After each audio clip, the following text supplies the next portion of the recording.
Welcome to Not Milk Never Milk. Subscribe if you're lactose intolerant. You need a signed-in Microsoft account and current Windows 10 updates before you begin. Once signed in, make sure your region and clock are correct so purchases and apps show properly. Now open the Microsoft Store from Start or the taskbar. If the store prompts for an update, allow it to install. This prevents errors later. You're starting with the essentials so installations and purchases behave predictably. Once done, move on to finding and evaluating apps. Search for the app you want or browse categories and use filters for ratings and compatibility. This narrows results quickly.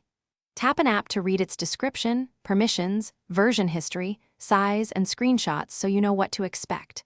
When ready, click Install for free apps or Buy for paid ones. Select a saved payment method or redeem a code. While downloading, monitor the library and download section. Make sure you have sufficient storage and a stable connection before proceeding. Once installation finishes, open the app and sign in if needed, then pin it to Start or the taskbar for faster access. Check Library to manage updates and enable auto-updates so apps stay secure and stable. If an app fails to install or won't open, try one key fix. Reset the store cache by running WS Reset from the Run dialog.